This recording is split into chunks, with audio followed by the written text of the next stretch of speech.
Hi, Elke. Nice to meet you again for this little talk about the hair, because Yeah. the topic is not only for women, also for men, very disgusting sometimes. You have to think about, oh, when I got chemotherapy, perhaps I will lose my hair. And Yeah. so let's talk about it, a little bit about it.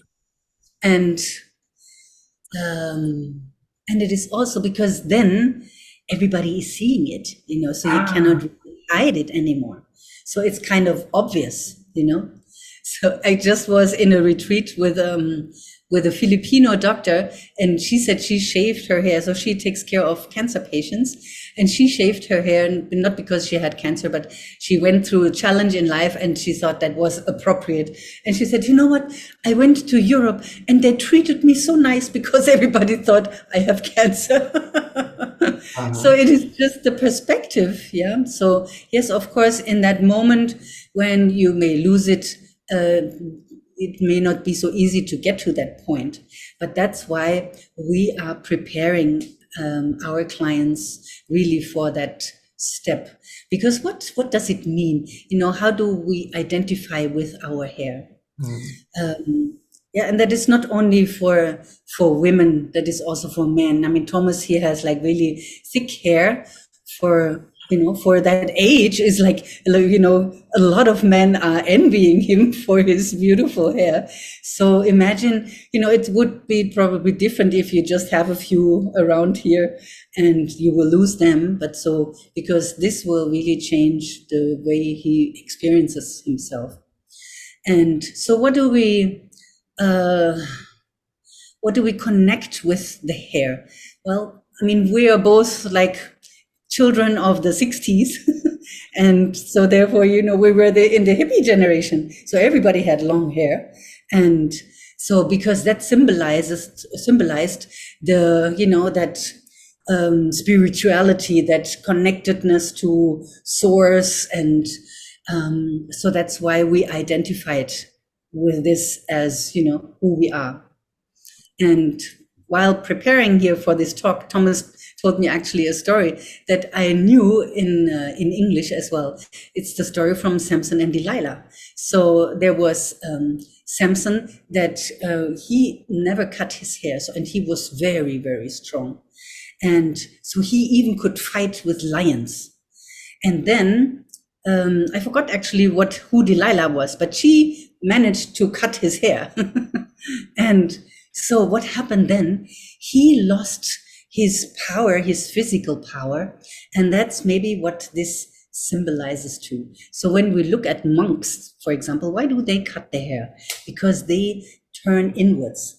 They identify the hair as being a part of the ego. So once we leave this behind, then we have a different look at ourselves, as life, as the universe, whatever you want to call it.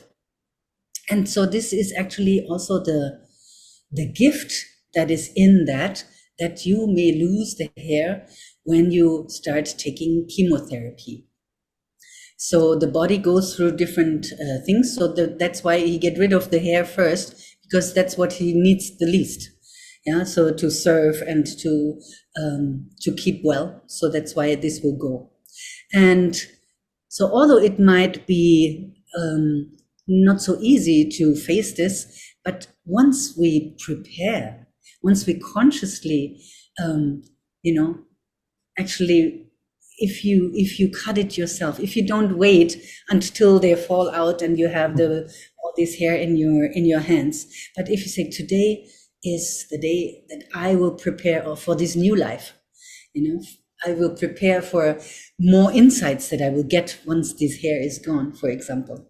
And you said in the beginning, it is the day where I show my illness to the other people, Yes, and it's a big step. it's a big step. Yeah. Also, maybe not to wear now a cover, but show, yeah, and say, yes, I'm facing this challenge and I'm taking it on. Yeah? I look what this has for me. What kind of gift does it has for me? And So this Dr. Christine that I worked with over the weekend, she said she also uses her, or she advises her patients to cut their hair 3 times and consciously. And we also even encourage you to write a letter to your hair, like a goodbye letter. And maybe not only a goodbye letter, but also a welcome letter, because at some point of time, the hair will come back. Okay. And usually from most of the people that we have spoken with, they said, oh, it is so much nicer, than it was before. I like the color so much better. Or now I have curls, before I didn't, like it's like a totally new outfit that will show. And so this also represents the new you, because you are not the same person anymore that you were when you started this journey of the cancer. Yeah. So also, the bald head is well known at the moment. Many artists have no hair, and so the people are not so much afraid when you see a person without hair. Yeah, and also men. Yeah, Kochek style is yeah, not. I'm living here right now in a part of Malaysia where we have a lot of Indians, and they once a year they go for a festival, and they call it Thaipusam, and that is the day where they make promises, where they ask for forgiveness, they ask for that God or whoever is granting them something, and they shave the hair. So you see then afterwards, also women, then they have like a powder on their shaved hair, and then the people look at them, oh, they went for Thaipusam, because you have to walk like 7 hours the whole night to get to this temple that has 900 steps to go upstairs. And so this is an achievement, so, and then get the hair shaved. So then the people look at them, she has really done something to make a difference, for themselves. So they were willing to give something up. What's about vanity? Yeah, well, I would say, if you can afford to be in vain when you're facing this, maybe it's time to look at if this is really the right place to be that you think, okay, or you make the best out of it, and I know women also, they made like a little tattoo on it or whatnot, so they come up with something to say, hey, it is okay, so this is a reminder. Once the hair grows, then it is covered again, but for this time I will show it, and I will wear it with pride, so that I have faced a challenge and I have taken it on.